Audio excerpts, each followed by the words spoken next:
Talladega Superspeedway lives up to its name. Of all the closed-circuit motorsports facilities in the world, this is the fastest of them all. Built by the France family just 10 years after Daytona International Speedway, Talladega was designed to push the limits. Longer at 2.66 miles, steeper with 33 degrees of banking, and engineered for speed that would rewrite the record books. When NASCAR arrived in 1969, the pole speed was a jaw-dropping 199.466 miles per hour, nearly 30 miles per hour quicker than Indy cars were then lapping at Indianapolis Motor Speedway. Then came 1987 and Bill Elliott's 212.809 mile per hour qualifying lap, a mark so extreme that it will likely stand forever as the fastest lap in NASCAR history. Even today, Talladega remains the fastest track on the schedule. It owns the record for the quickest 500-mile stock car race, 188.354 miles per hour, set by Mark Martin in 1997. And year after year, this place delivers the kind of three-wide, door-to-door, edge-of-your-seat racing that exists nowhere else. Talladega plays host to NASCAR's biggest stages, the Cup Series, O'Reilly Auto Parts Series, Craftsman Trucks, and ARCA competition. And no matter the division, the stakes are always sky high. Tonight, the next chapter is written under the Alabama sky. It's the PSRA Open ARCA Series Alabama 154. And it's coming up next on Track Limits Network.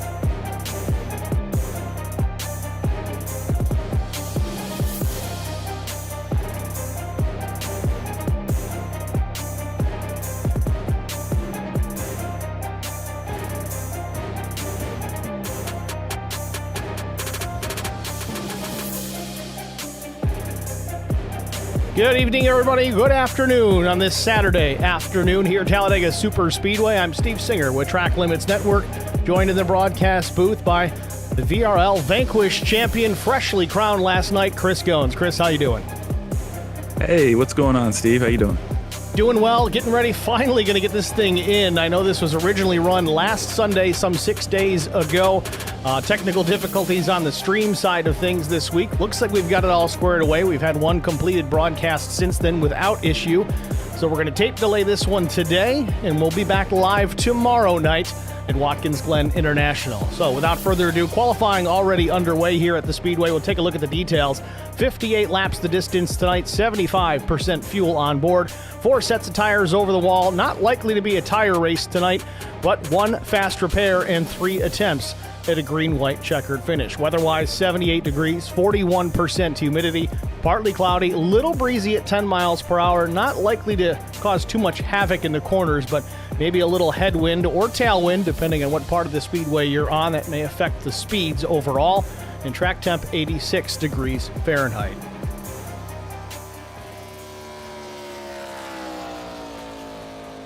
And qualifying underway. Fastest so far, David Bradford, 53.740.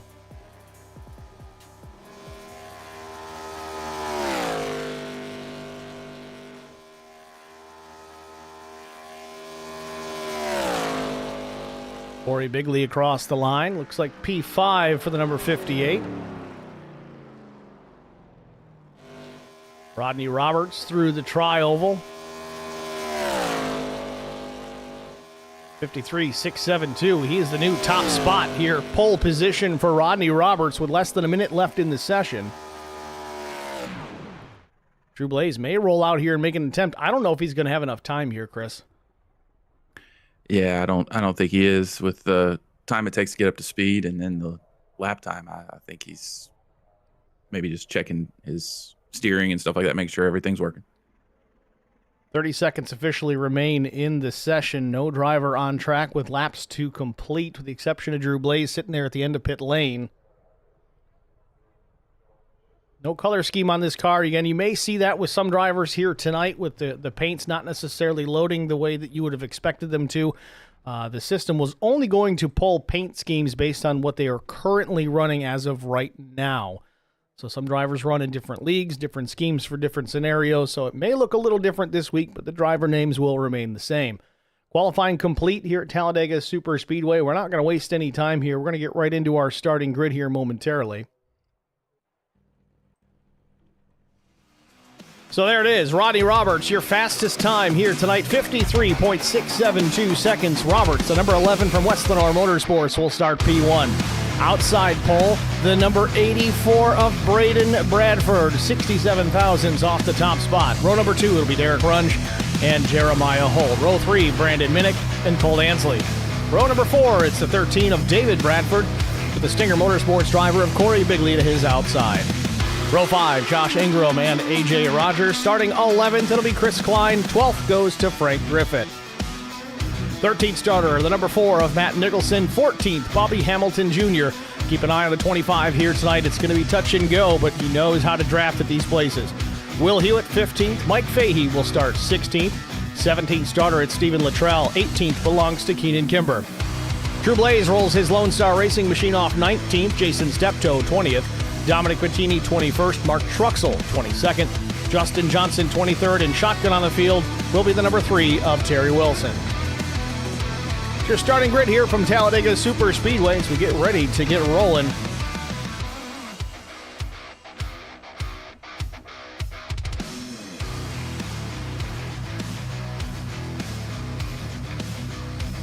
Now, with all that said, I've tried to keep my nose out of the Discord as much as possible this week, so I have no idea who actually won this race. So, Chris, I don't know if did you dig into the Discord? Do you have any idea or no? No, I purposely stayed out of it just so I wouldn't know. Certainly so makes it easier to call the races. So let's make some picks here as the field gets ready to roll off of the starting grid. Who are you taking here tonight, Chris?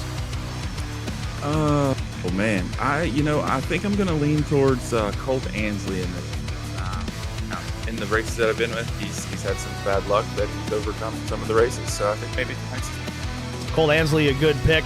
I'm going to go out on a limb here, and it really is. I mean, we talked to David Bradford a lot. He's not a big fan of this kind of racing, and frankly, he still performs pretty well at it. His whole mindset is it doesn't take quote-unquote talent to win at these places, but it does, because if you really think about it, it tends to be the same handful of guys up towards the front at the end of these things. You got to survive. You got to be a calculating driver and make good decisions out on the speedway. So I'm going to go with the 13 of David Bradford here tonight. Yeah, that's a good pick. I think me and David tend to have the same theory with these type of tracks. Hate them, but usually run okay in them, and just either have really good luck and finish up front or really bad luck and finish in the back. There's no in between. Field out onto the speedway. We'll take a look again at the race details in case you joined us late. 58 laps tonight, 75% fuel on board, 4 tire sets available over the wall, and 1 fast repair. That is different from the norm. They do run 1 fast repair at the Super Speedway. So 3 attempts at a green-white checkered finish. You never know. We haven't used a lot of them this year, but Talladega, if you're going to get them, it's going to be at this place. And I would imagine you will see some people using them for sure.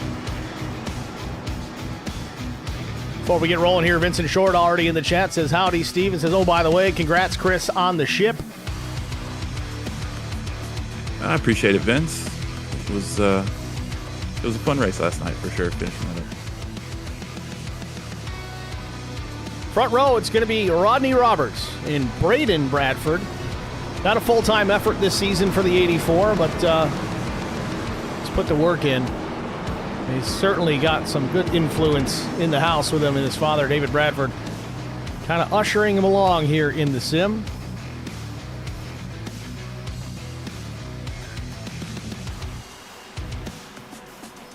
Field working off turn number 4. Now, I want to make a note. Start-finish line not in the center of the tri-oval like we see at Daytona. Talladega, it's just past pit exit, so they've got a little bit more ways to go before they cross that line. Adds a little bit extra drama. It really changes things at the finishes of these races. You think you got it won coming into the tri-oval, not usually the case here at Talladega. Field coming up to speed. Green flag is in the air. We're racing from Talladega Super Speedway.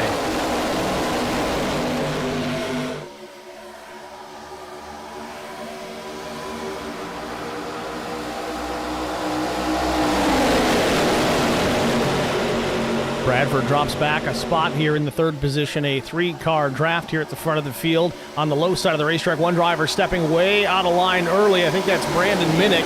He'll drop to the back, wants to just kind of get himself out of the hornet's nest and bide his time, stay comfortable, get into a rhythm, and avoid any early chaos that could ensue here at Talladega. Roberts leads through turns 3 and 4. Then it's Derek Runge, Braden Bradford, Jeremiah Holt, and David Bradford up in the 5th spot. 2 spots gained already for the Crown Apple number 13.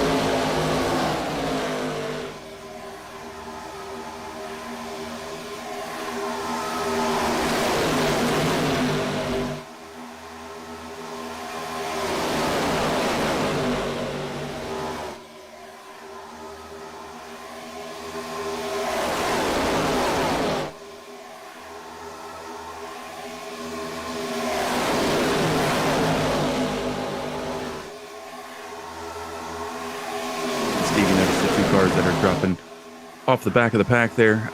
Minute when he dropped back, and I think Justin Johnson. Don't be surprised if you see Drew Blaze and potentially Mike Fahey drop back there as well. That's kind of a traditional Lone Star racing move. In my experience with racing these guys, they like to keep it nose clean for the duration of the beginning part of the race and then mix it up towards the end. So probably see those guys up there towards the end of the race. Really going to need to see some more help with these two because they have already lost that main pack, so they're circling the track at a much lower rate of speed than everybody else that's packed up in that draft. So I think the plan there to get the rest of those LSR drivers back there, that's going to have to happen sooner than later, or these guys run the risk of going down a lap without the benefit of a caution.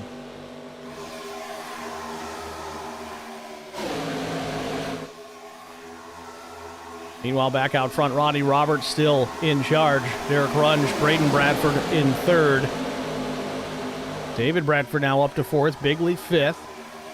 And it's Josh Ingram, Mike Fahey, the bottom line.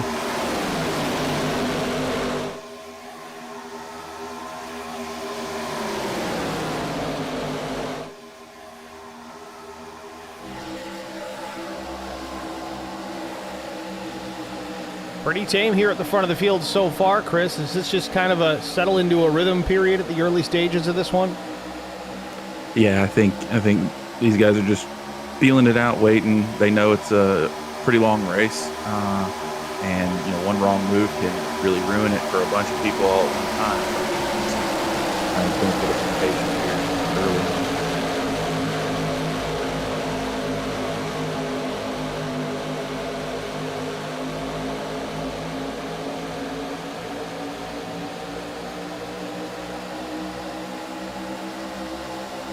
Mike Fahey now changes lanes, goes to the top of the racetrack, now outside ahead of Jeremiah Holt and Colt Ansley. Chris Klein a little further back, and then there you see the 25 of Bobby Hamilton Jr.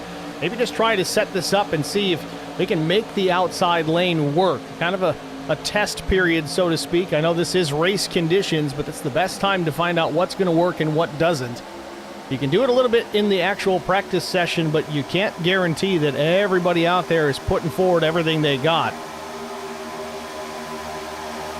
Yeah, and that's one of these things with Talladega is you can actually make that outside lane work really well. You can kind of keep it wound up. I mean, I say wound up. Obviously, we're pretty much full throttle the whole time. Back, 3rd, 4th, 5th in line, you need to be feathering the throttle a little bit, but stay off the guy that's pushing in front. But you can actually get some decent runs there on the high side with you got enough cars there. So you can see about 5 or 6 of them get lined up and tag team it up. I think you can see Fahey push up towards fight for the lead. Outside lane starting to work now. You see his Fahey up to the 5th position. There was a little bit of a checkup there. We saw Bobby Hamilton Jr. jump on the brakes just a touch. I don't think I saw any tire smoke, but maybe some checkup to avoid some contact. Also saw the 4 of Matt Nicholson kind of all over the racetrack there, changing lanes. Not sure if he was having some handling issues or maybe even a problem with the wheelbase, but keep an eye on that number 4. Big run into turn 3 for Nicholson up the back bumper of A.J. Rogers. Has to lift to avoid getting into the back bumper. Too early for that sort of thing. Meanwhile, Roberts continues to lead as we watch from the blimp camera. Bobby Jr. 3 wide in the middle up through the tri-oval. Ansley's going to step out of line with no help. Really, he's going to drop back quite a bit here. Ansley now to the 16th spot. Zach Millett in the chat. I'm just here to watch Fahey wreck. Great place for it, Zach.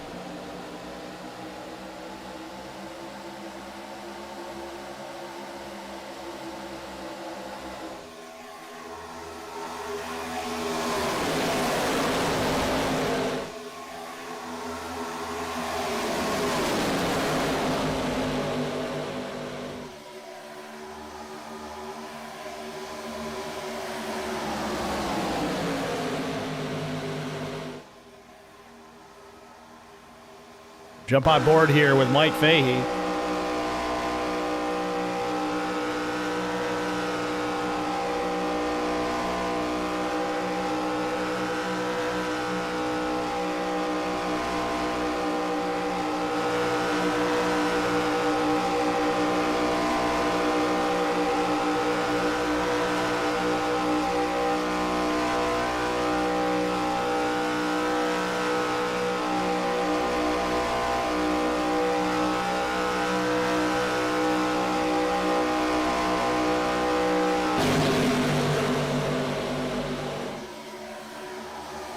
We got Colt Ansley in the chat. Says, I don't know who that idiot in the 86 is, but he sucks.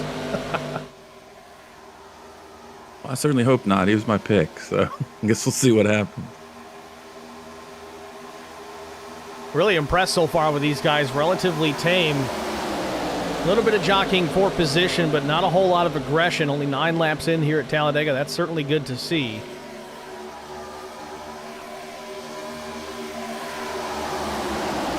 One thing I've noticed that's kind of out of the ordinary for what you normally see at this type of track is you don't really see anybody pushing anybody, as far as the actual bump draft. You see the gaps between the cars for the most part. Obviously, definitely in the corners, but I think outside line, you might see it a little bit right there with Fahey and Jeremiah Holt. But, you hadn't really seen anybody get into each other's bumpers. So I don't know if these ARCA cars are a little tougher to kind of break that bubble, that invisible bubble to get to that bumper, or maybe they're a little bit more unstable under the push that they've found out. So we'll see how that aggression ramps up towards the end. See if we see a lot more of that bumping there towards the end of the race. Yeah, likely going to see it. But the problem is if you get two guys that are able to at least get hooked up and get that bump draft initiated, it can be very effective to get you away from the pack. But ultimately, you're like a boomerang at that point. It's going to pull you back. The only time I think you're really going to see that come into play might be coming off turn 4, coming back down to start-finish to try and get away or make a move to pass for the win. Not a whole lot of a benefit for it at this stage of the race. Obviously, the risk certainly not worth the reward this early on. Lap traffic coming into play right now. Terry Wilson, bottom of the racetrack, going to let the field breeze on past up top. He'll get out of the way and go back to the bottom. More traffic coming as he tries to come back up the racetrack. Got to keep an eye on those mirrors.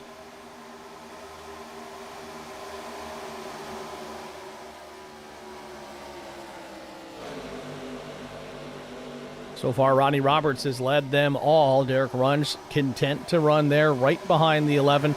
Again, this strategy not bad either for the 42. Run behind somebody, save as much fuel as you can, so you can pit a little bit later than the next guy. It's nice to be up front, but you do burn a whole lot more fuel when doing so, because you're the one punching that giant hole in the air as you go down the straightaways.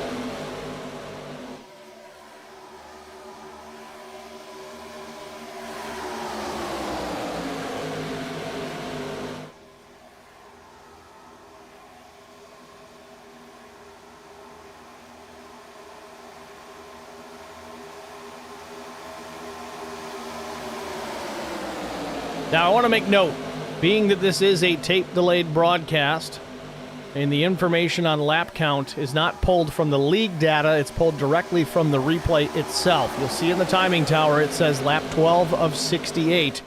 Our scheduled distance was 58 laps. So that tells me we've got a couple of green-white checkers to contend with here at the end. I'm going to say possibly all 3.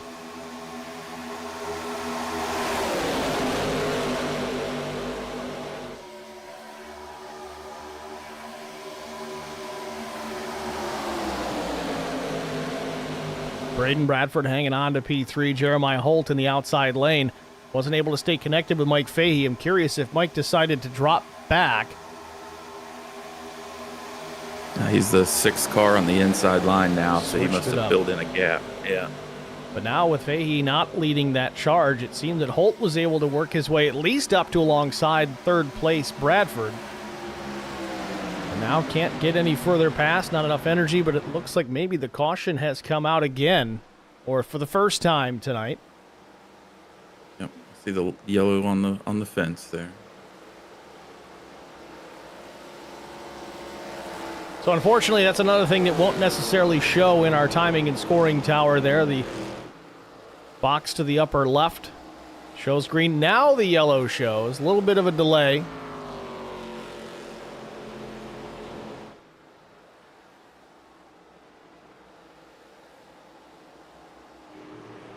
Looks like Terry Wilson in trouble. Some damage just fixed itself on the racetrack, and Terry is still wrecking. Not sure what happened there with the 3 just a moment ago. Again, another downfall to the replays. I can't really go in and hit the replay button.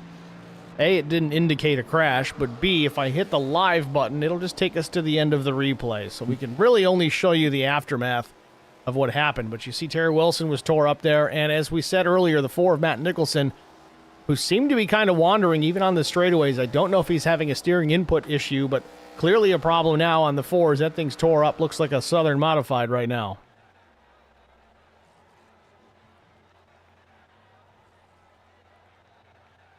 Fast repair used for Nicholson, so his day not done. He'll have to go out there without the safety net now for the duration of this one. Derek Runge shown as the race leader for the time being.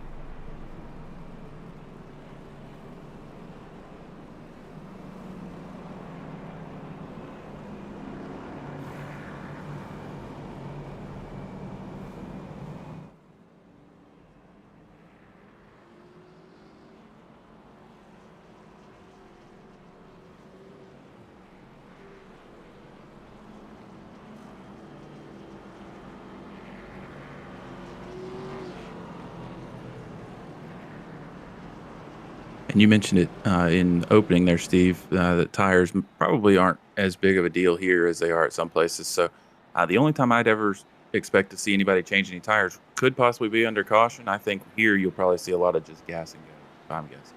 So, I mean, in your experience, I mean, we've talked about it a bunch, but on these super speedways, less so at Daytona, it does kind of come into play there as that track ages, but this place being a little bit bigger and higher banking, the only time I really see tires as much of a benefit is when you're really trying to get aggressive in lane changes and hoping the rear end's going to stick when it happens. Other than that, it's not going to help your lap times. There's not really a fall-off concern when it comes to that.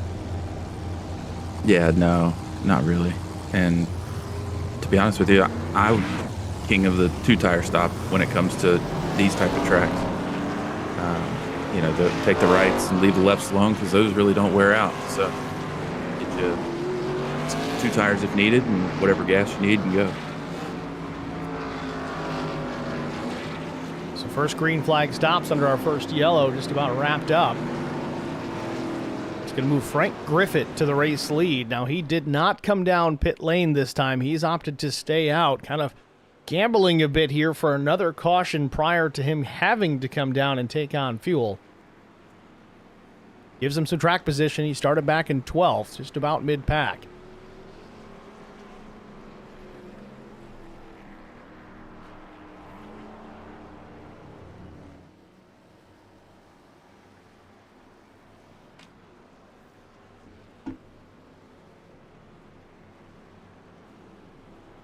"15 laps in, Frank Griffith the leader. We've had 1 caution so far for 2 laps. Should get the 1 to go signal this time by.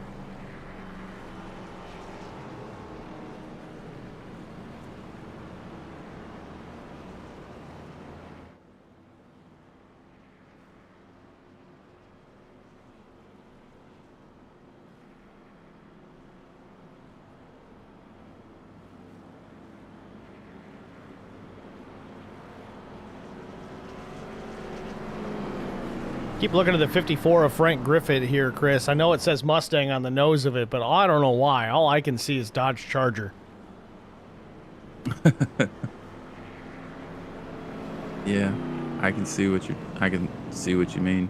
I think it was Jamie McMurray running that 42 scheme. Yep.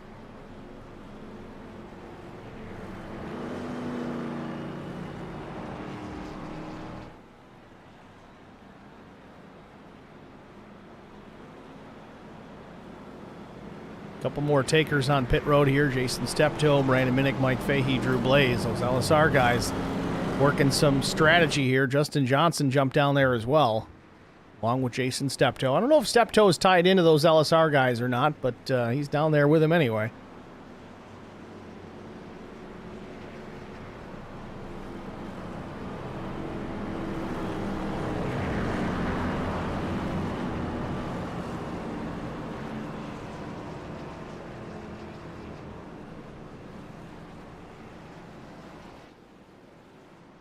So lights on the pace car have gone out, so we're ready for the restart. Field working off of turn 2, so quite a ways to go back around before we get back to Barney and that green flag.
All right, front row.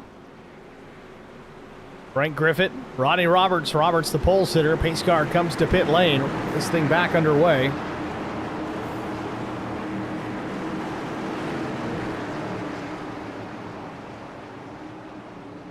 And again, still a ways to go before they get to the restart zone. There they are. And coming up to speed.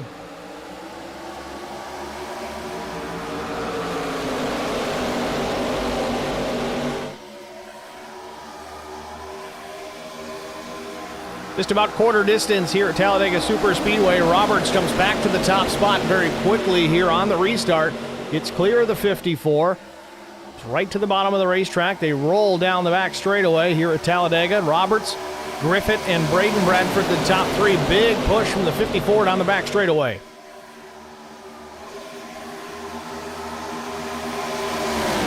Got that bubble broke now, Chris. Oh, we got trouble behind. Mark Truxell and others involved. Mike Fahey in the fence. Brandon Minnick may have caught a piece of this as well.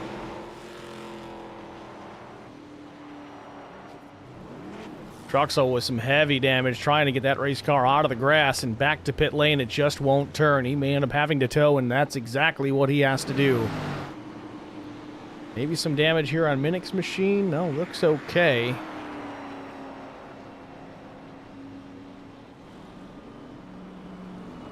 Justin Johnson going to come down and try and push Fahey back to pit lane. Again, teamwork here. I don't know if this is within the rules, but they're going to do it anyway. That's the good thing about being a broadcaster is we don't have to enforce them, right? That ain't my problem. Yeah. Justin hopefully was careful enough not to get an unsafe entry there. Now, does Fahey make it to the pit box here? Looks like he will.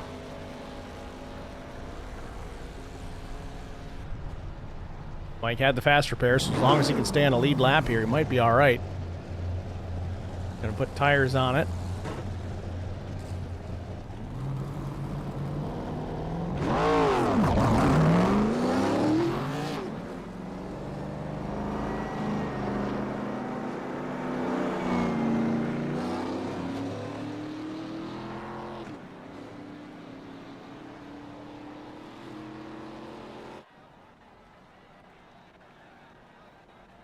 Now, Rodney Roberts, Frank Griffith, 1 and 2. And our second caution of the afternoon.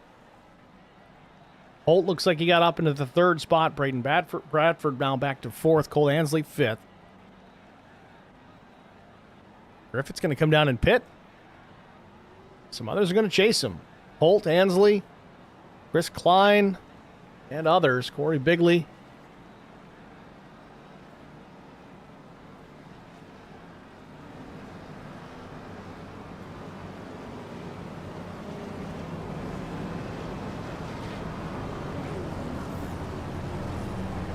Now, what do you think, Chris? Is this just trying to top off fuel and work on strategy in that department right now? I can't imagine it's going to be a whole lot of tire changes, though we do see the left side in the air for Cole Ansley.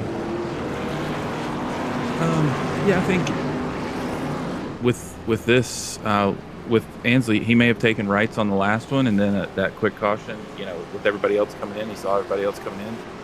Maybe he's like, well, I'll just make the left sides even with it. So, Frank stayed out the last one, so he was going to need gas pretty quickly at some point anyway. And he was kind of a sitting duck. If it does go green, if you don't see another caution for a while, he was going to have to pit by himself. And that is one thing you do not want to do at these tracks, is get out there by yourself and be on an island. So, with these, you probably just saw a little bit of top off. I don't know what the fuel range was, but maybe there's a little bit of a strategy play into it as well. Yeah, Colt, if you're still in the stream chat, let us know what the fuel window is as far as laps are concerned. Don't necessarily know that we'll hit that window just based on incidents on track, but if you do remember it, let us know about what a full tank of fuel would get you.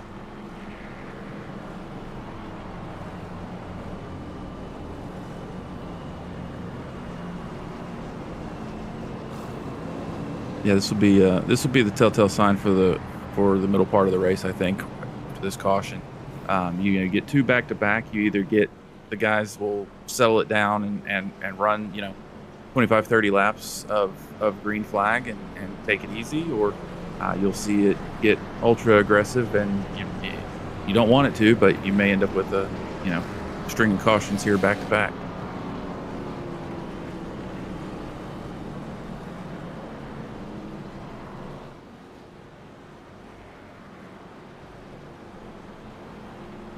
So new front row, at least a new partner there to the outside for Rodney Roberts. Roberts will restart with the race lead with Braden Bradford to the outside. Then it'll be A.J. Rogers, then David Bradford. So the Bradford boys there in the outside lane, we'll see if maybe they can draft on up and put at least one of those machines out into the race lead.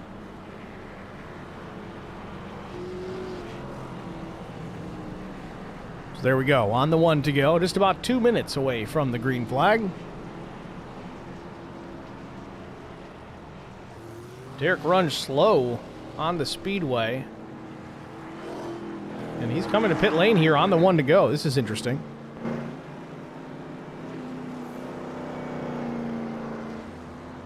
Now this one I have no explanation for.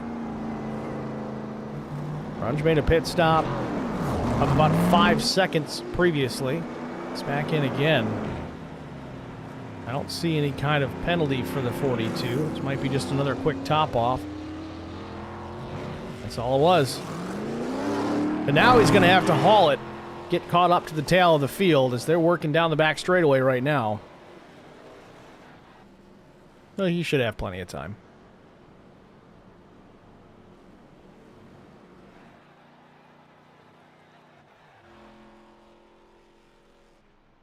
Is that car under power? I don't think it is. No, he's coasting.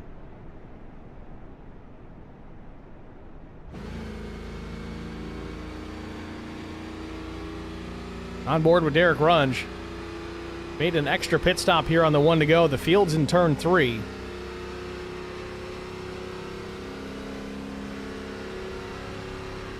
He's doing all he can to save some fuel here, but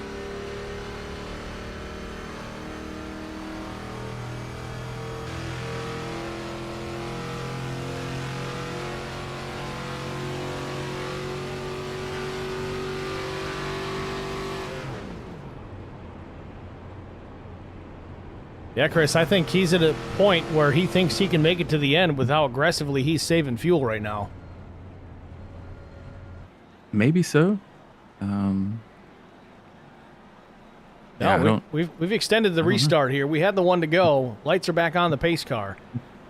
It may have delayed it because he was so far back, too. But in essence, that's just going to help him even more. Mm-hmm. You're going to run an extra lap under yellow.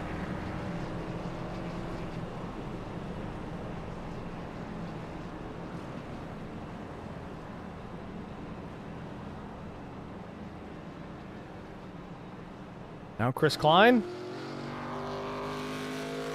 I think Klein pulled the same thing, and Derek Runge went back down pit lane to top off. They must be anticipating some runs where they can save some fuel.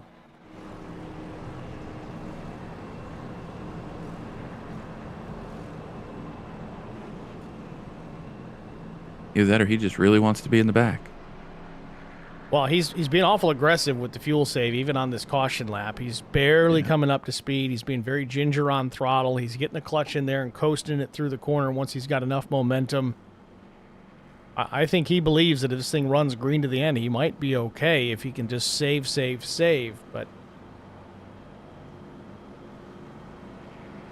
it's an interesting strategy.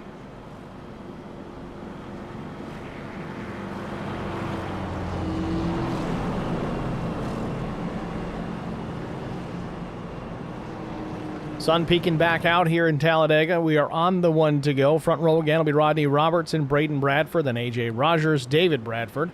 Then the 49 of Dominic Bettini, the 65 of Keenan Kimber at your top three rows. Steve Luttrell, Jeremiah Holt, Bobby Hamilton Jr., and Colt Ansley, the top 10.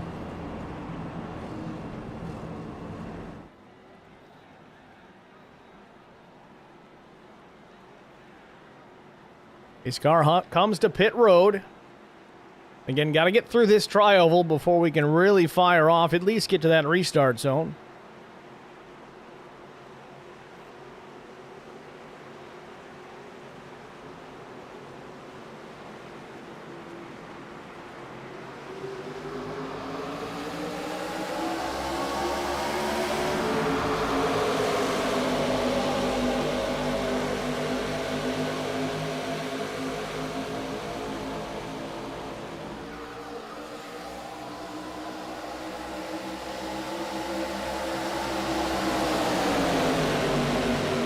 Braden Bradford gets out to the lead off turn number 2. David Bradford pushing the 84 down the back straightaway. It's Bradford and Bradford top 2. Little contact between the Bradford boys. Now David up the racetrack with no help. 3 wide for the race lead into turn number 3. Don't know if that was a miscalculated push by David. It shot him up the racetrack, but it's going to cost him here. Bobby Hamilton Jr. going to roll up the back bumper here, but David dropping back considerably now to 5th. Further down. Now to 9th, now to 10th. Race leader across the stripes going to be Keenan Kimber with Rodney Roberts all over the back bumper. Now the outside lane coming through again. Braden Bradford pushing A.J. Rogers out to the front. I don't know, Chris. Does David hook his son? I don't know. I don't know if he hooks him, but he might not feed him for a little while. All right. We got an update in the chat from Clock 1199. Says 20 to 26 laps on fuel. So no way he's making it all the way to the end, but he might be setting it up for one more stop.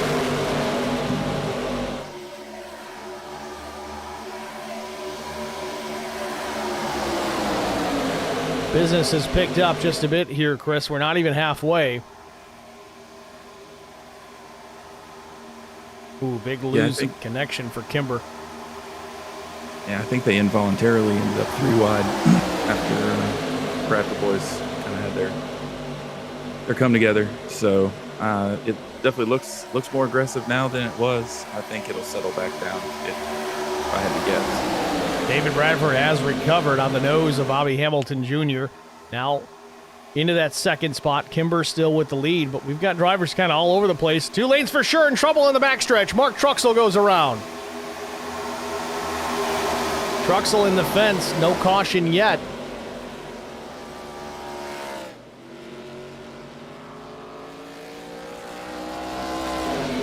Still under power off turn number 4, side by side, but a ways apart. David Bradford, Keenan Kimber, 1 and 2.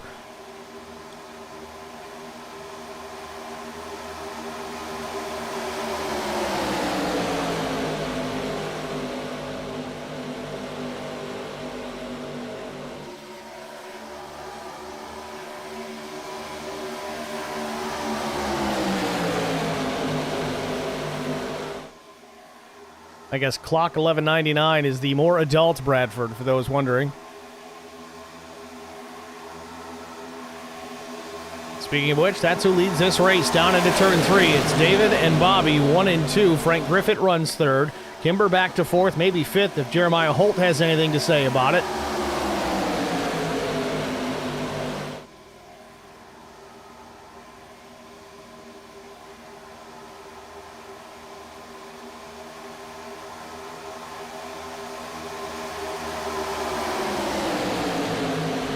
Bradford leads the lap officially now.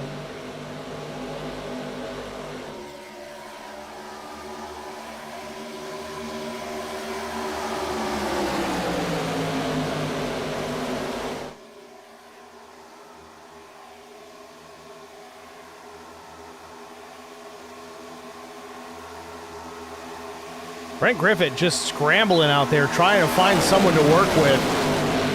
He started this real close to the front, now finds himself back in the 10th position.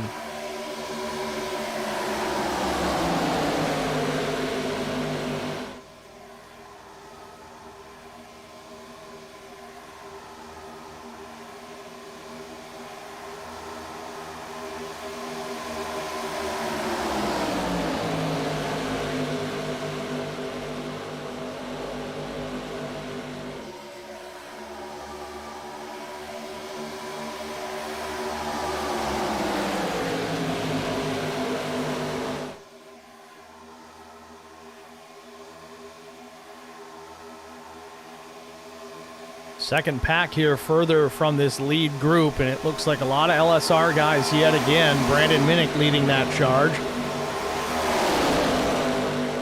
And Justin Johnson mixed in. Mike Fahey a little further back. You got some other interlopers. Drew Blaze in the 88. 56. Josh Ingram as well. And then a 55 machine. Not sure who's in that 55.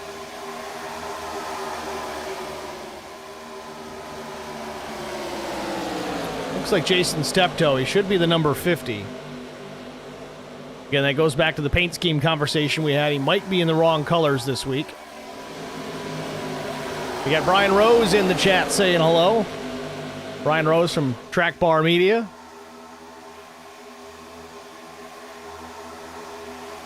Now a change for the lead again as Bobby Hamilton Jr. goes to the bottom and takes over the top spot. Leaves Bradford in the high lane with Jeremiah Holt in tow. Then it's Will Hewitt, Chris Klein, A.J. Rogers all on the bottom. Outside lane coming together, though. They're lined up pretty tight there on the outside. That might be enough to battle, but even numbers top to bottom, and it kind of opens the door for Bobby Jr. to kind of play both lanes.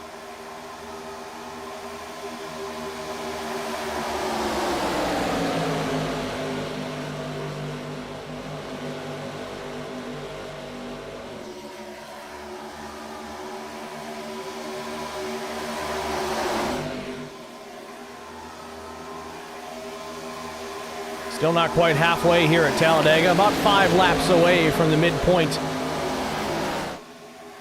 of race number 9.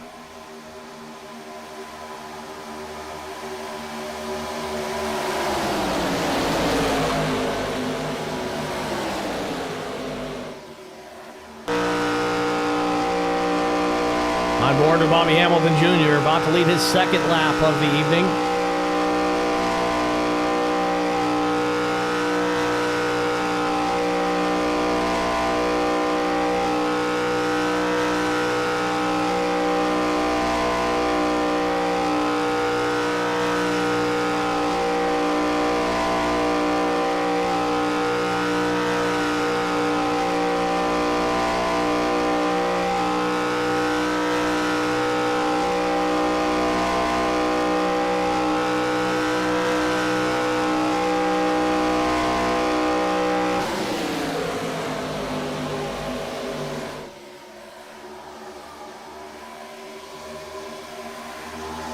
I gotta say, Chris, they were all aggressive there after this restart, but they've all settled back down here, relatively single file, at least in this lead pack.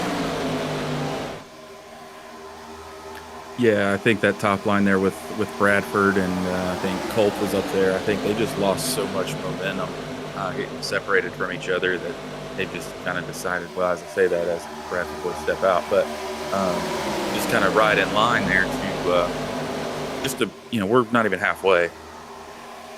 So trying to take it easy, but you see them pushing back on that outside again. Maybe they'll be able to link up a little bit better than they were able to last time. I just don't think the outside's got the numbers right now with only 4. I don't know. Even if they get really tightened up there, I don't think it's going to be enough momentum. Yeah, I mean, if they got tightened up, you might be able to, just because that inside lane is going to be checking up off of each other, just to keep from pushing the person in front. So with those checkups, you might be able to see a don't know that you'll be able to see him get all the way up beside Bobby Jr., but I think you can see them push up beside, Will Hewitt and potentially even in Jeremiah. Saw Braden Bradford there, the lead car on the outside, tried the side draft on the 51 of Chris Klein, trying to break his momentum.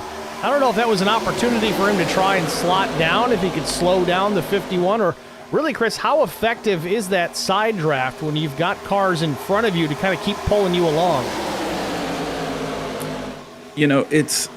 From the inside, it doesn't really, in this instance, I don't think there's a huge benefit to it because you're not trying to be right up on the guy in front of you anyway. It's not going to separate you enough to get you down if you're on the high side. So I think you're just kind of slowing yourself down along with that other line at the same time. So if I'm leading the outside line at this point in time, I'm kind of giving myself about a car width of space just to kind of keep up some of the momentum. So which is about the distance that they are right now. So these ARCA cars, I don't have a ton of experience with the super speedway tracks. So, but my recommendation, if I'm driving one of these, is to give a little bit of room, and you get that run coming off as you kind of see what Braden's doing right now. Third and fourth had a bit of a run. They're going to have to check up. I think Will Hewitt was thinking about switching lanes, but didn't quite have himself clear of the 84.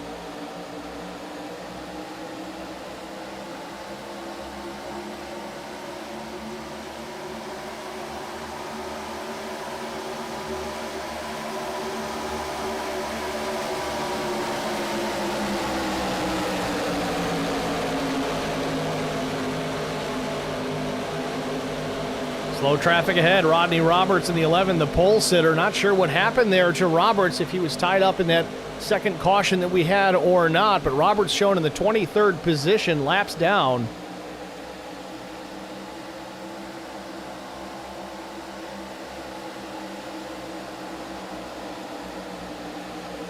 Braden and David still nose to bumper.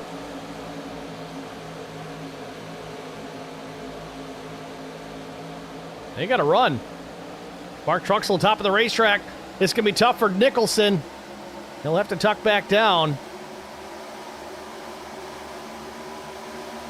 Good job by Truxell to keep it top of the racetrack. Let those guys streak past on the bottom as Braden Bradford now challenging Bobby Jr. for the race lead. Side by side, exited the trial at the stripe. It'll be Bradford credited for that lap. We'll see if he can get anything else done and get clear of the 25, but he might need to abandon the 13 to do it. In this instance, with Braden Bradford being a relatively new iRacer, basically, let's call him a rookie here in iRacing, do you want to stay ahead of 13 and David Bradford, knowing how much experience David has at the wheel? Obviously, they're probably in communication with each other. I'm sure David's trying to coach him a little bit, but he's also going to try and beat him, and it works here, though. It's both Bradfords now slot down in front of Bobby Jr. and take over the top two spots. Yeah, I think in that instance, you're looking to David to kind of be your spotter a little bit. So once two of you are able to clear, you do exactly what they did there. I think until David's clear, I think you stay up with who you know and who you're comfortable with in that instance. The high side proved that it's not slower, right? Because they were able to push up past everybody. So, but they did it. They did that perfectly.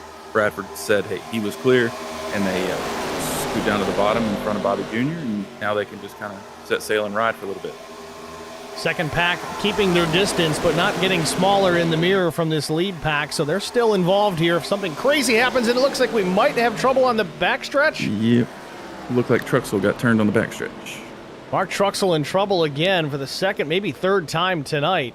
Been a rough go here at Talladega for the Lil Tate's Cupcakes number 5 Chevrolet.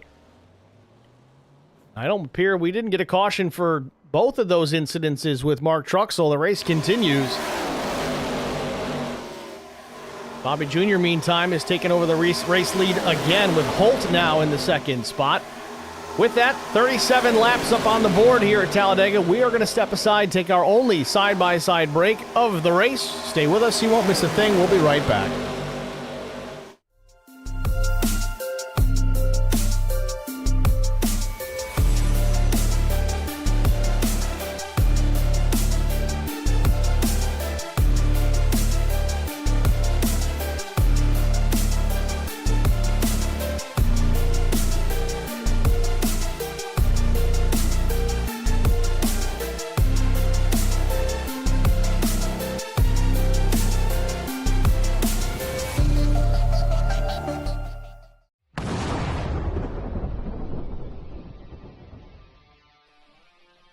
Spartan Transportation and Spartan Logistic Management is your one source for all your shipping needs.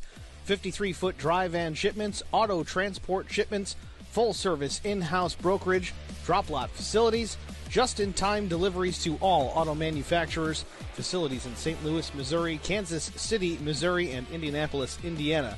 Spartan Logistics LLC, proud sponsor of the IROC Series, Kyle Steffens UMP Modified and Silver Crown Driver, and Gordy Gundaker, World of Outlaws Late Model. Visit us at spartan-logistics.net or find us on Facebook.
Need insurance coverage that's built for speed? Frank Yea's office in South Charleston has your back.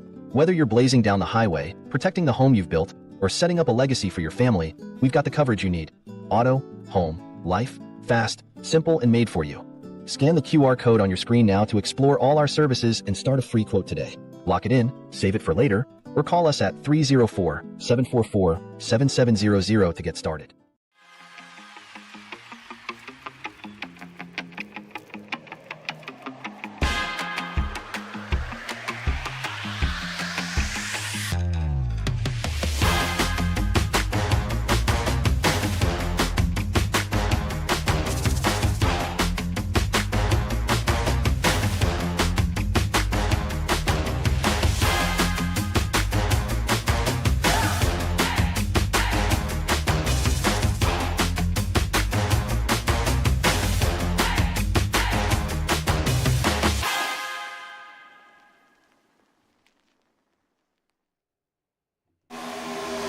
Back at Talladega Super Speedway, 28 laps to go. Chris Klein shown as the race leader with Derek Runge. The tail end of the lead lap there, just trying to stay up front. Runge in the 20th position, still a lead lap car, but desperately in need of a caution to get caught up to the tail end of the field. Colt Ansley shown in second, Steve Luttrell third, Bobby Jr. fourth, and A.J. Rogers fifth. Big cycle of positions here at the front of the field, Chris. I didn't catch what happened as I stepped away. Yeah, I'll be honest, I didn't necessarily catch it either. Well, that's what the brake's for. I don't expect you. Yeah. But it's cool to see some different names, up front with Klein and Colt Ansley and Luttrell up there. Colt's, some different faces. Colt's been quietly working his way to the front here tonight. He's been in the mix, but haven't really seen a whole lot happening with the 86, which could be a good thing as green flag pit stops underway. Oh, trouble behind. We've got multiple drivers spinning here. It looks like David Bradford is one of them. Braden Bradford, maybe another. No, Braden's on the pits. Will Hewitt, Jeremiah Holt. I thought I saw Corey Bigley go around as well, and the caution is out. Worst possible time for it to happen as green flag stops were beginning. Now, some of these drivers may be able to complete their stops before losing a lap. As the A.J. Rogers has gone around in pit lane. What a disaster pit cycle for these guys. But this really could work out well for Colt Ansley, because I think it's about 27 to go. That would be to the very bitter end of the fuel run if he could make it. But he's going to get back out, complete his stop. He was on pit lane before the yellow, so he won't have to worry about a penalty or anything for pitting during a closed pit. He was already there, so it kind of works out good for the 86. Yeah, and it works out good for excuse me, for a couple of those guys that were actually involved in that spin. I think Hewitt maybe. I know Bradford for sure because he stayed out. He won't get the penalty for entering the closed pit after the caution come out. So he'll be able to come in and pit without having to worry about it. We did do the replay anyway. I'm just going to have to fast forward it back through. I really wanted to see what happened here, and it looks like some guys were checked up harder than others. Yeah, it looks like Hewitt. Will Hewitt here. Yeah. Just too much rear brake in it, maybe. Stomped on it. And he got Bigley. Yeah. I think Will was trying to go up the racetrack because he thought he was going to run those guys over, and Bigley was just there on the right rear.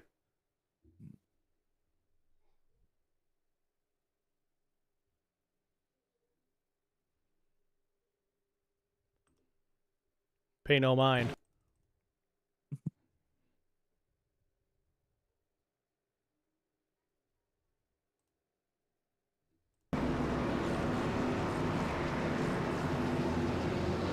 Hate to do it that way, guys, but it's a replay. It's the only way. So Bradford in the pits. Needed to pit anyway. Like the benefit to do it now under yellow, though he lost some track position during that incident. Curious to see if he's got any damage. It looks okay. It looks like he may be sitting there. No, he's going to put on 4 here after the spin. He'll let him back out.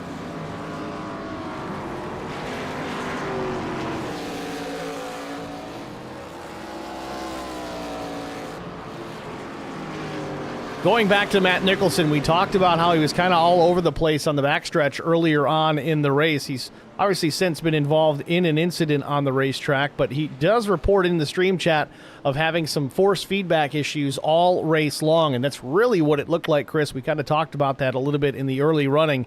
My thought was like, wow, it kind of reminds me of back in my Logitech G920 days where that thing was all over the backstretch when you're just trying to go in a straight line. It didn't know what it wanted to do, and that's kind of what was going on there for Nicholson. I don't know what he runs for a wheelbase, but that's difficult to work around, especially at a place like this when you're right on top of everybody. Yeah, it certainly is. With that force feedback, I mean, you're relying everything on that feel. So when you don't have the feel, it's almost like trying to drive a car on ice. You have no response. You're looking for visual cues more so than the feel in the wheel, which is insanely difficult to do. All of that said, look where Matt Nicholson runs now. And he's been in the wall. He's burned a fast repair, but he runs in the 3rd spot. Went fuel only on this pit stop.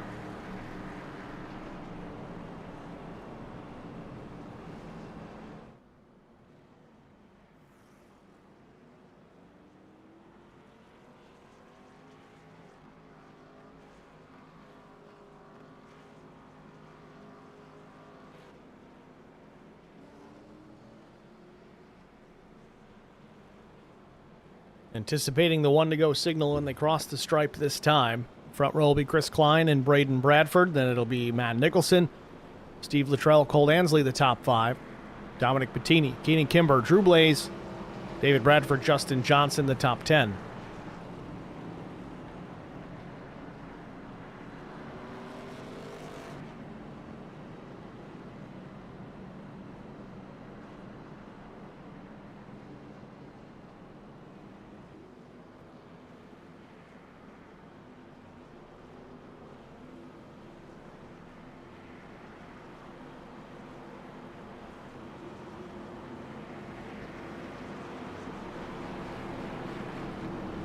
We got Kerwin Marshall in the chat. Kerwin runs on our Tuesday night leagues. The Zero X Strategy Series says, "What's up, Steve?" Kerwin, thanks for checking in, man. Appreciate that. Zero X runs on Tuesday nights here on Track Limits Network. They just wrapped up their race Tuesday at Dover Motor Speedway, and they're going to be at Michigan this week. 75 laps, 150 miles in the Irish Hills.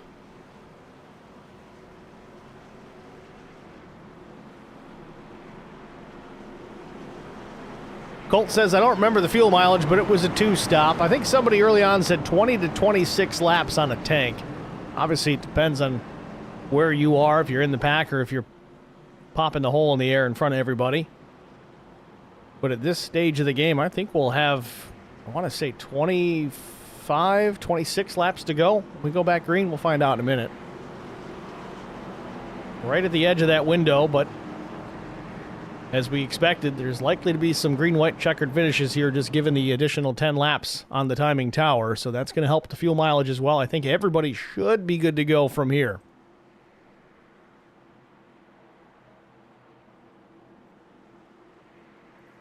Green flag back out. Slow going.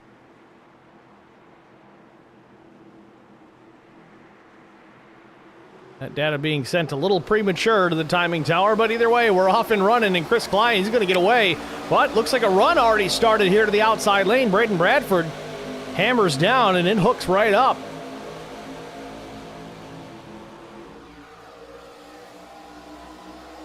Colt Ansley in the chat says, was running a Miata race while watching this. I don't want to talk about it. Well, please do. Did somebody run into the back of you and spin you around while eating? That was years ago, and we still talk about it almost every other race. Klein and Bradford down the backstretch side by side, but Bradford with a big run, lots of momentum into turn number 3 off the nose of the 36, and they both are clear. They drop down in front of Klein. So Bradford back to the point.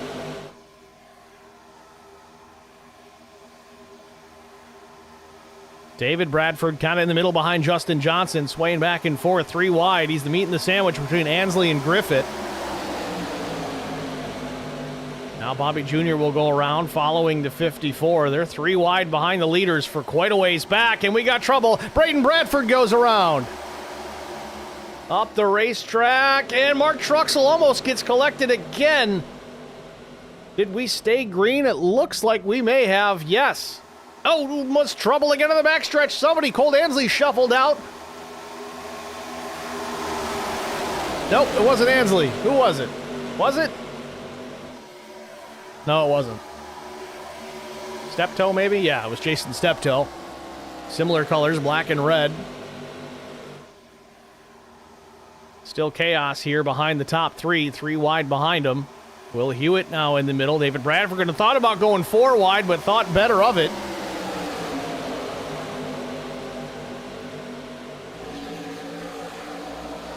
A.J. Rogers just inches off the back bumper of the 25 of Hamilton Jr. Chris Klein changing lanes, trying to find the lane that he wants to go with. What one's going to move? Almost contact with the 56, and Bobby, there's more contact, and they both straighten it back out.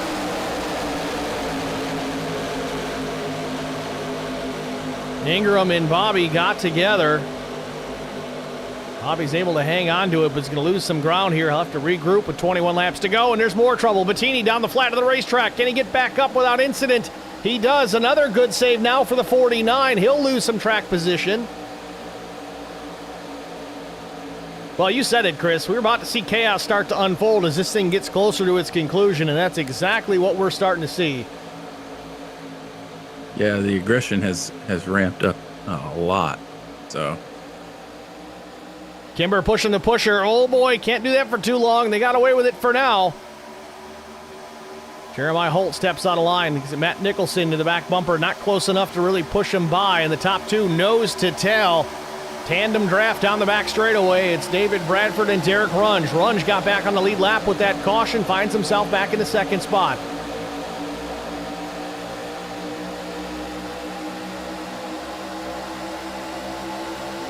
What do you say we crank it up, Chris? that sounds good. I love hearing these things around here.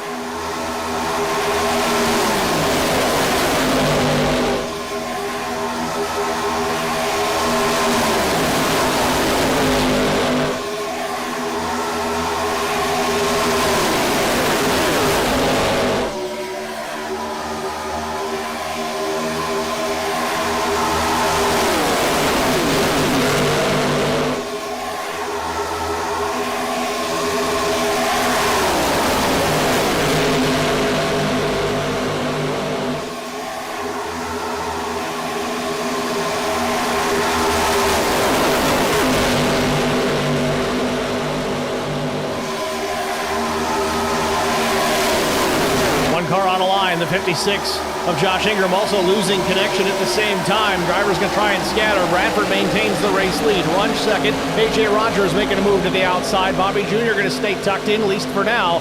No help for Runge as Bradford closes off the advance of the one of Rogers. Rogers thought about going to the bottom of the racetrack, still thinking about it. Now to the low side. Has the run. Bobby thinking about it. Yes, he's going to go with him. So is Jeremiah Holt. Outside lane coming. Frank Griffith. Does he get to the back bumper or does he push? Holt out of line down the back straightaway. They're breaking behind there. The 58 looked like. Corey Bigley. Oh, and Klein just drives right into him. Somebody not happy at the wheel of that 51 machine, Chris Klein. Caution on the Speedway again here at Talladega for the 5th time.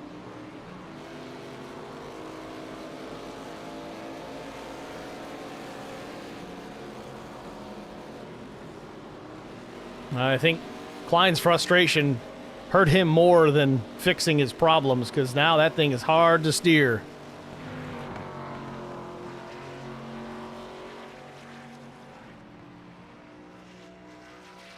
I don't know if Klein already used his fast repair.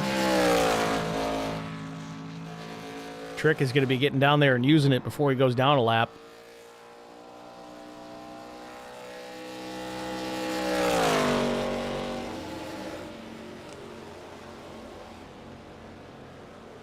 Thing looks like an old dirt modified with that left front off the ground. Yeah, right.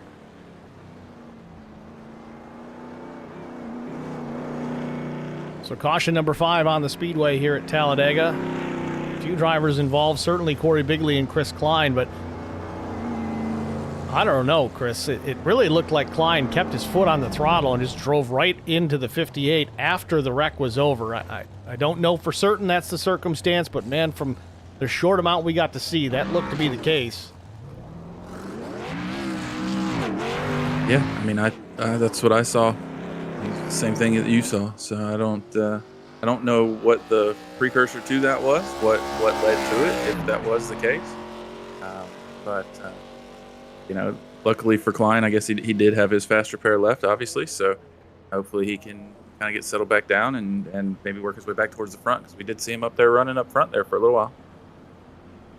And caution number 5 as we get closer and closer to this conclusion. I don't know if anybody's going to bother to pit here unless they have no choice with damage. Leaders certainly stay out.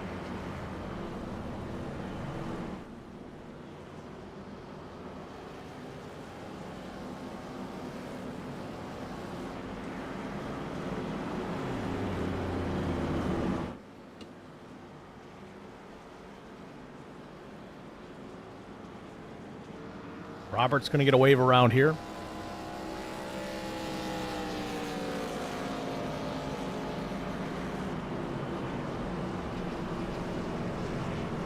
So a few guys in the pits here. Of course, Corey Bigley, Brandon Minnick. Bigley just leaving the pits. Minnick's in there. Chris Klein, Drew Blaze.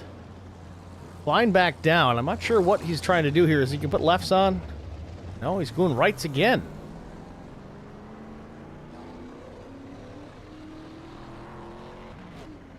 I know he burned that fast repair, but it looked like the right side was jacked up afterwards. Now he puts 4 on.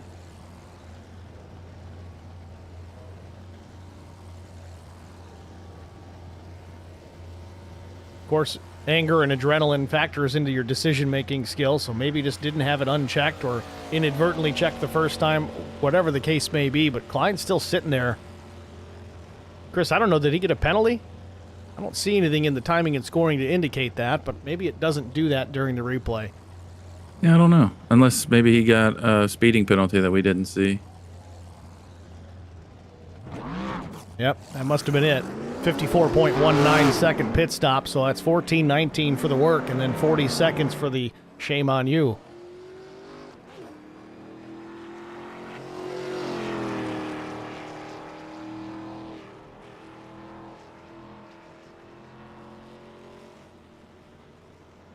Pace car lights still ablaze here. Should get the 1-to-go signal as they cross the line.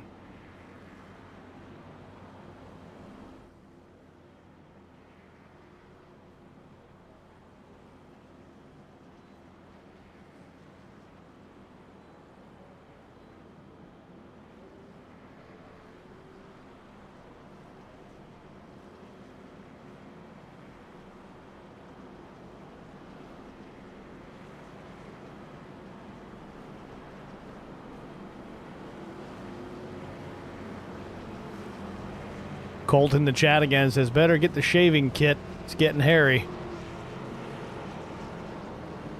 Can we get a sponsor from Gillette for that?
All right, field doubled up, ready for the restart. Front row is going to be David Bradford and Frank Griffith, then Dominic Bettini, A.J. Rogers, Matt Nicholson, Bobby Hamilton Jr., Derek Runge, Colt Ansley, Keenan Kimber, and Mike Fahey.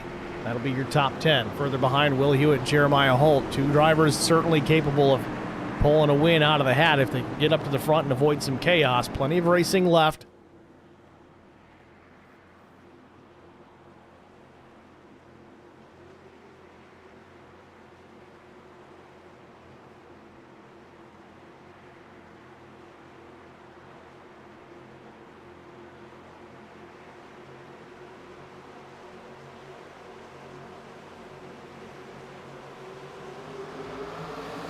Green flag back in the air. Bradford gets away.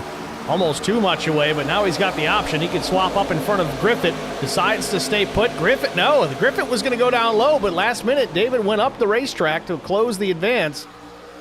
A.J. Rogers taking a look as well. Bobby's willing to go with him, it looks like, or at least that was the feint. No, he does. 3 wide for second behind him as Bettini gets up to the second spot. Nicholson now 3 wide on the bottom.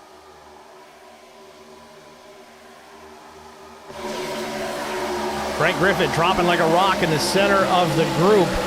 Bradford still leads. Dominic Bettini, Rogers, Nicholson, Bobby. David really getting away, and the caution's out again. Braden Bradford in trouble a second time tonight. What was a good run definitely has gone away for the 84.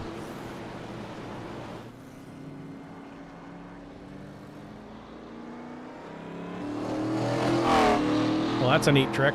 Oh, there explains it.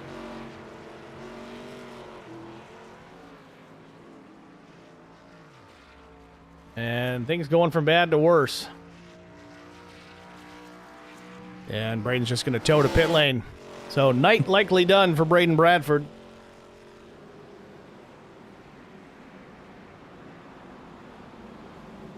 With that, we're going to take this opportunity while we're under caution to get a quick break out of the way. Stay with us. We'll be right back after this.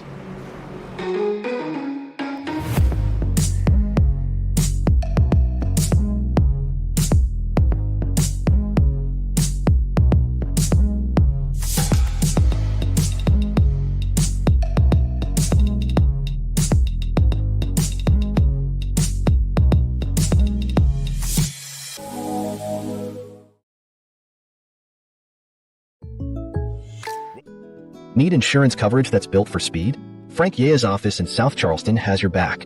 Whether you're blazing down the highway, protecting the home you've built, or setting up a legacy for your family, we've got the coverage you need. Auto, home, life, fast, simple, and made for you. Scan the QR code on your screen now to explore all our services and start a free quote today. Lock it in, save it for later, or call us at 304-744-7700 to get started. Racing isn't easy, but experiencing it is.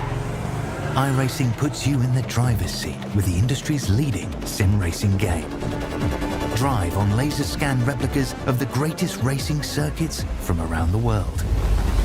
go head-to-head against other drivers chosen by skill-based matchmaking to ensure competitive racing at every level.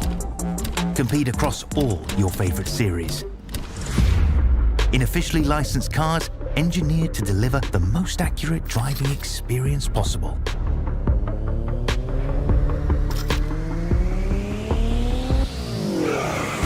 Join a race or host your own with players from across the globe. Race against the computer or in a league with friends.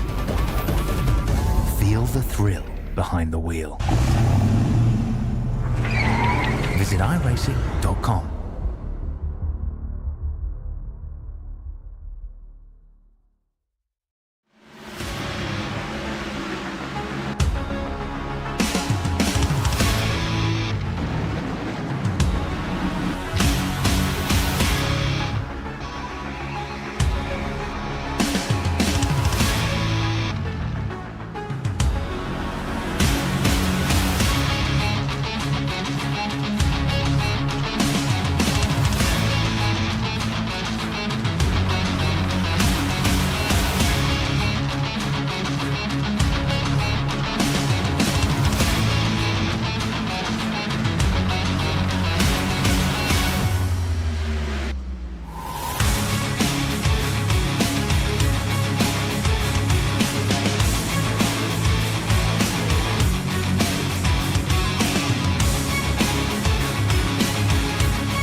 Back at Talladega Super Speedway, working caution number 9. This one involving, again, Chris Klein and Corey Bigley. Klein certainly hasn't calmed down from the previous caution between himself and the 58, and well, he took it upon himself to turn him this time in traffic. Involving other drivers as well this time. Race officials likely not to take too kindly to that post-race, but that's what the truck's for.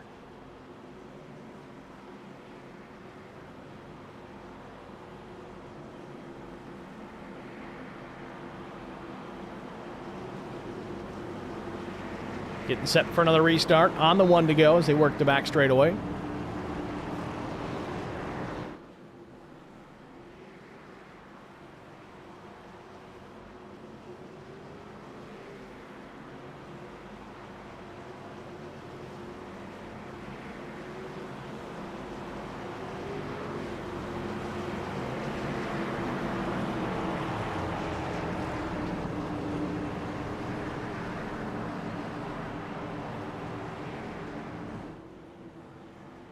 So, the original scheduled distance of 58 laps, lap 58 will begin as they cross the stripe. So this is our first attempt, it appears, at a green-white checkered finish. The way this works, if you're not aware, the green comes out after we've added additional laps. We get the restart.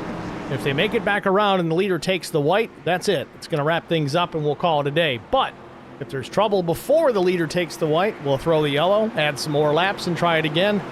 We'll do this up to 3 times. Pace cars in. Barney with the green in hand as the field approaches the restart zone. Bradford Bettini on the front row, and they fire off. Bradford, another big-time jump. What will he do? Very quickly goes to the outside. Nicholson going to swap lanes. Third spot, or thought about it, was going to go back up in front of Runge, but Runge had a run. He couldn't go back where he wanted to be. Bradford will drop back down to the low side.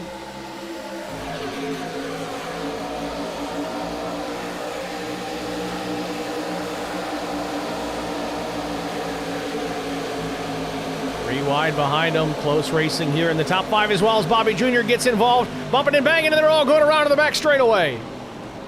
Big time wreck here at Talladega, the big one. On our first attempt at a green-white checkered, multiple race cars tore up. Will Hewitt, Steve Luttrell, Mike Fahey, Matt Nicholson, Justin Johnson, A.J. Rogers, Frank Griffith, and I'm sure I missed a handful. Big wreck. Say, probably easier to call out the people that weren't in that one. David Bradford.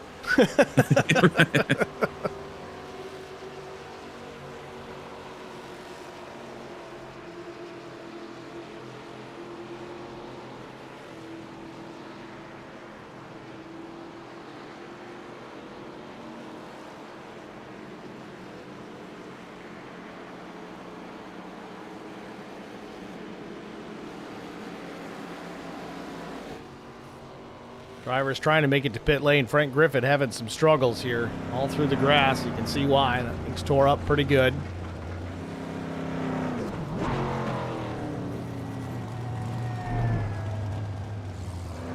Brandon Minnick. That's towed in just a little.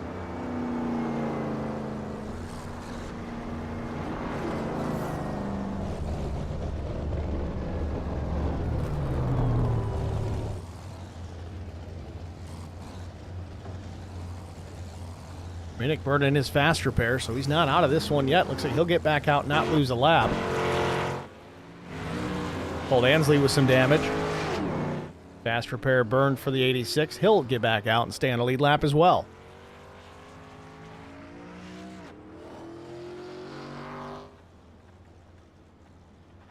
Steve Luttrell, Drew Blaze, heavy damage on their machines. Corey Bigley the same.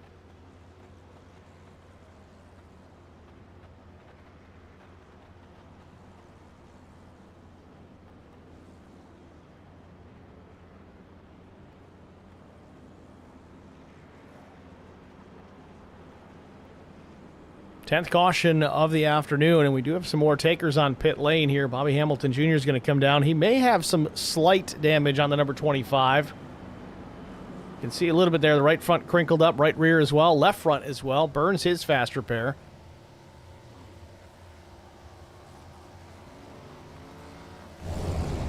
Bobby's going to put on 4 tires too. So watch out for the 25.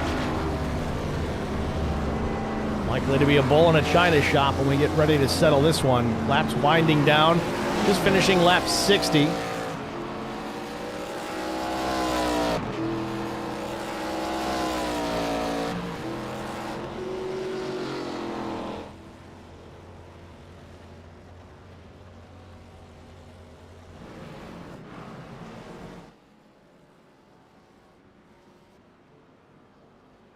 So, Chris, I got to ask, on a driver's perspective, especially at places like Talladega, Daytona, when you get these chaotic finishes, all these wrecks late in the race, maybe you're the dominant car all afternoon, and you're just waiting to get this thing finished up. How do you stay focused when this continues to happen? Because it's hard to settle back into a rhythm when you get a bunch of these cautions right in a row. Yeah, I mean, it really is difficult. I mean, it's a good question. I don't think there's any one real way. I think it depends on where you're running. For Bradford, I think you're just trying to anticipate and really hope that there's more cautions that happen. With these checkers, for him, caution comes out, he's in the lead, then he just gets to cruise to the win under caution. So I think depending on where you are, you're mid-pack, you're trying to figure out what's the safest route to get to the front, but trying to regain that focus, you really are relying on everybody else around you to maintain their focus. So no matter how focused you are, if somebody has a lapse in judgment, you're in trouble. So it really is tough. I think Bradford's in the safest place to keep the focus because he knows if the cautions keep coming out, then he's in a good spot. So mid-pack is just going to be chaos mentally for everyone, and just you're going to see a bunch of bumping and banging, I would imagine.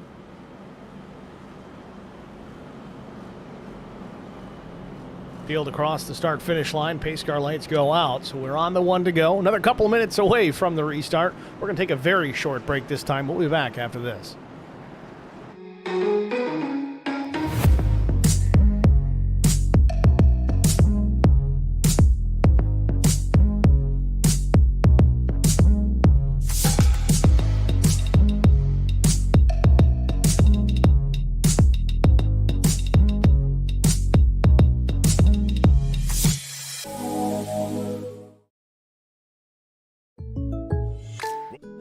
Need insurance coverage that's built for speed?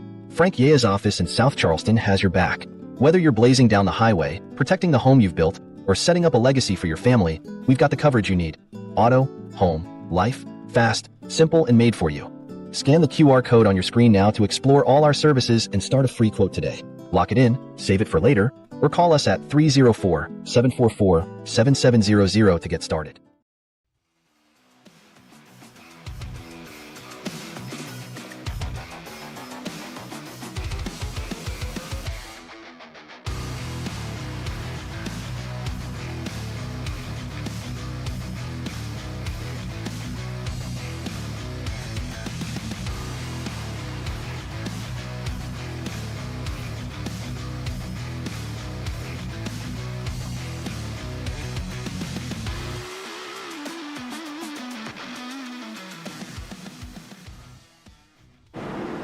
Back at Talladega, one green, white checkered out the window. This is our second attempt. Again, green flag, white flag, checkered flag. That is only if we don't get a yellow before the next white flag, or if the leader doesn't make it prior to the leader taking the white, then we'll get another yellow. And we'll try it for a third time, but here we go. Pace car is in. We're going to try it again. David Bradford and Dominic Bettini on the front row. Derek Runge and Josh Ingram in row 2.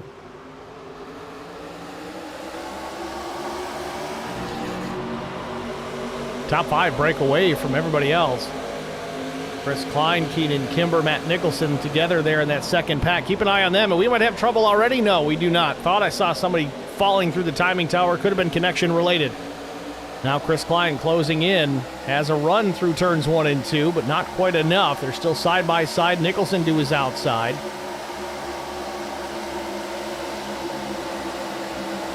Line goes up top. Matt Nicholson now in behind.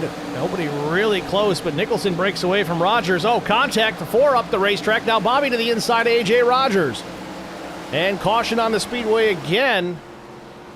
Looks like Brandon Minnick could be mixed up in this one. So we're going to try a third green, white, checkered attempt.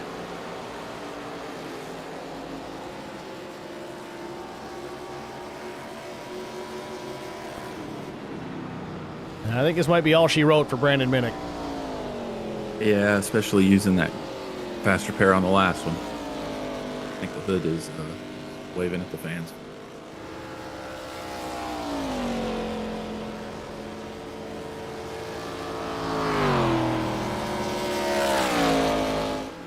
So going back to refocusing, Chris, we talked about that just after our last caution, but how do you kind of stay committed to these restarts? That's another thing to be concerned with. Obviously, we've had that situation where cautions breed cautions, but this is going to be our final attempt at a green-white checkered finish. David Bradford has survived a couple so far. He's got some guys there that are hungry for wins themselves, Derek Runge and Dominic Bettini. How do you make sure you nail that restart on this final attempt? Yeah, I think you have to change. Make sure you're not predictable, right? So, if he's been going early in the restart zone, maybe lag just a little bit, go a little bit later, kind of keep them on their toes. This is one of those places where it's tricky because you don't want to get too far out in front because then they get a run on you and they blow past you on the outside anyway. But you want to split it up a little bit so that you're not predictable. They can't just get a run on you, cut where you want to be. You want to be able to position your car ideally in front of both lines so you can play both lines, especially coming to the green, white checker, the last one. You know that this is it. So you can actually, if you get a jump good enough, you can actually play both lines and try to, Earnhardt Jr. was perfect at that, is controlling both lines there. So we'll see what happens. Bradford is one of those ones that I know knows exactly what he wants to do, and he can maintain that super focus. So it should be pretty exciting. What's the counter argument? If you're Derek Runge or Dominic Bettini in this situation, how do you position yourself to have the best restart possible to maybe take away that advantage that the leader has coming to these restarts? Well, so as if I'm in third, if I'm Bettini in this one, I'm once we get close to that restart zone, I'm right on the bumper of Bradford, and me personally, I'm pushing him through the restart zone. So he's going whether he wants to or not, right? He won't get a penalty because you're in the restart zone, but I'm going to make sure that I have a little bit of say in when he's going. If I'm Runge, it's a little sketchy, but you maybe lag back just about half a car and maybe try to get a little bit of a rolling start to kind of judge where he's going to be and try to maintain even with him through there. There's a lot of games that get played there in the restart zone from all angles, so some of them are frowned upon, I guess, maybe, but they're not illegal, so there's a gray area there. But I think the 49 and the 13 are in the two best spots right now. Just ask Ty Majeski about those games that are played on the restarts. He'll have an earful for you. Yeah, he was the leader, though. It was different. You can get away with it for second and third. Ultimately, Chris, can Runge, obviously it's a guessing game, but can he time that restart with Bradford and just try to anticipate when he's going to hammer off rather than react? You know, the only downfall there, I think, is if you go too early, then you got to check up, and now you're really at a disadvantage. Yeah, I think in a place like this, you don't want to take that chance, because if you are in front of him when they throw the green and you get the penalty, well, I mean, you're going to the back, right? So, you know, you're better off reacting a little bit more than you would be trying to time it that way. But if you get that little bit of a rolling start there in that restart zone to kind of, you know, mile an hour and 2 miles an hour, something like that, a little bit faster than the leader, where you're even with him when he goes, then, you know, all's fair. So personally, I'm not trying to time it. I will react just to be able to keep, because second's better than, you know, 22nd, right? So. Well, pace car lights are out, so we're going to find out how this one plays out. This is it. This is where it's going to come down. Whether we finish this thing under yellow or green, it's going to end green, white, checkered finish, our third attempt, getting ready to wrap up here at Talladega Super Speedway. I want to make a note here. Obviously, we have had some difficulties trying to show some replays just for obvious reasons. It's hard to hit the live button. You can't really do that in a replay session. But Colt Ansley in the chat just kind of filled us in a little bit as what went down. He says, the 11 was pushing me, Colt, and we got off center to go forward and then got turned again. Emphasis on again.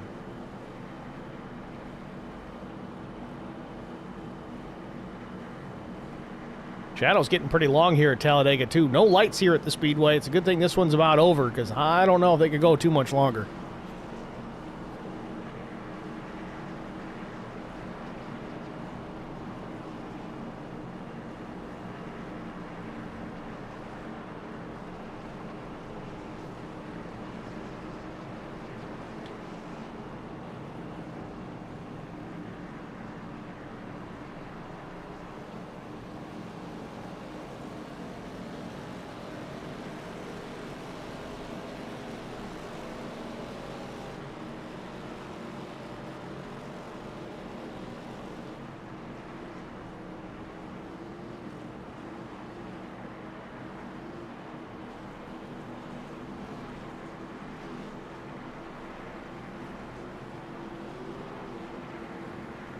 Oh, here we go. Front row, David Bradford, Derek Runge. Row 2, Dominic Bettini, and it looks like Jason Steptoe should be the 50, is the 55.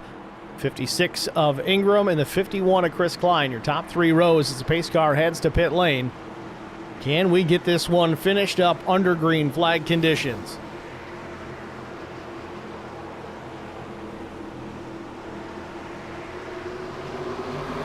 Ooh, delayed start for that third row. They're going to break away those top four. Bradford has the best restart he could possibly ask for. Has the option, like Chris had said, you can jump up top to block the run or keep it on the bottom. Control both lanes. Control your destiny. Bottom side, big push from Kimber into Ingram. Shoots Dominic Bettini with a run on the bottom of the racetrack off turn number 2. Oh, trouble behind. Nicholson and Ingram around. Sorry, Kimber. Frank Griffith will get collected in this as well, but we stay green.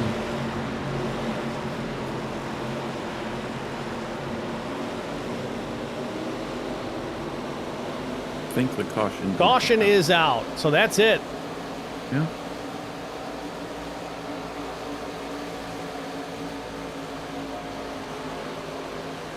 I think that is going to wrap this one up. David Bradford will cross the line first. This is the white flag lap officially, so he's just got to come back around and complete it.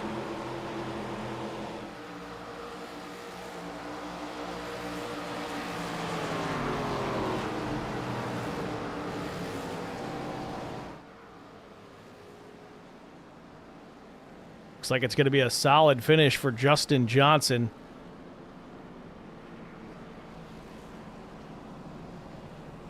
Starting deep in the field, making up 16 spots to finish P7. Jason Steptoe, kind of the same story. He'll finish 4th or 3rd, depending on how that plays out. Everybody's still kind of jockeying here.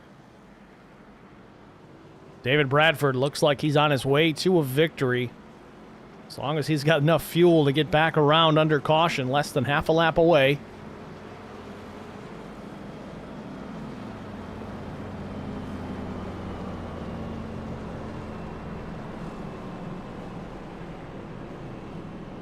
So a bit of an anticlimactic finish here at Talladega Super Speedway as we roll around behind the iRacing pace car on the final lap. 12 cautions over the course of 68 laps here tonight. It was a rough one. We did have one green flag pit stop, well, kind of. Caution came out as it began.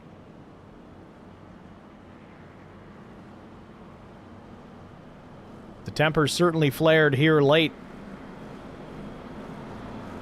That was evident by the number of cautions we ended up having here to close this one out. 3 attempts at a green-white checkered finish. Couldn't get us there under the green flag, but at pace car speed, David Bradford going to cross the line here momentarily to pick up yet another win on the season.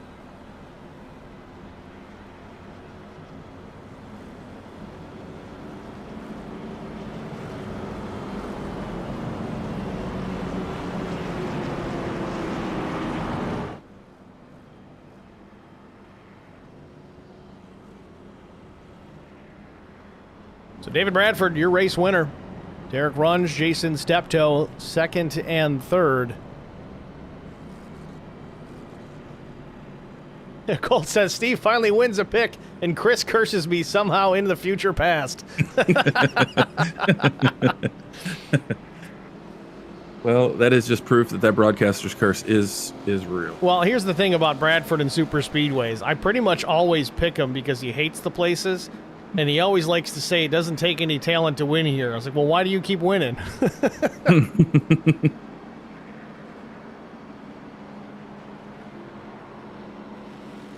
Well, as Bradford rolls around the track here to finish up his cool-down lap, we've got live racing tomorrow night. Same series, same channel, different time. Tune in about... to be here about 8:30 or so if you don't want to miss it. 8:45 if you're pushing it. But we'll be at Watkins Glen International going road course racing with the PSRA Open ARCA Series tomorrow night. Should be an interesting one to watch. Certainly my favorite place to go in real life, even on the sim. Going to be a fun one to call here tomorrow night. Chris, I think you're with me in the booth again tomorrow evening. Yep, that's the plan. Watkins Glen's probably my favorite road course as well, so it should be a fun race to call.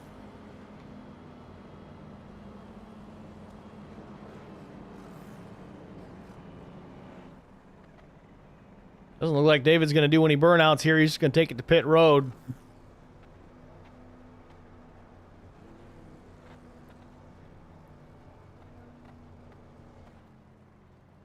So that'll do it here from Talladega Super Speedway. Let's look here at our race results. David Bradford picking up the win. Derek Runge comes home in the second spot. Jason Steptoe credited with the third position. Dominic Bettini, P4. Fifth goes to Chris Klein. Josh Ingram comes home in the sixth position. Justin Johnson, a strong run up into the top 10. He'll finish P7.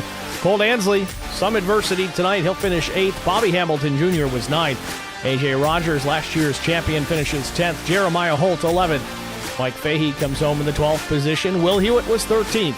Keenan Kimber finishes in the 14th spot. Matt Nicholson, 15th. 16th was Frank Griffith. 17th, Brandon Minnick. 18th was Rodney Roberts. Steve Luttrell finishes in the 19th position. 20th went to Corey Bigley. 21st finisher was Braden Bradford. Ran good here early on, but struggles late. He'll be 14 laps down. Drew Blaze was 22nd. Mark Truxell, a tough night for the 5 machine. Usually runs well at the end of these as long as he can keep defenders on it. Wasn't meant to be tonight. And Terry Wilson rounding out the field at 24th. Got to thank you guys for tuning in here tonight. Again, it was a fun one. A little chaotic, but it's Talladega. It's the way it goes. Again, please tune in tomorrow night here at Track Limits Network. Myself and Chris Goins in the broadcast booth. 8:45 in the East at Watkins Glen International. Going road course racing.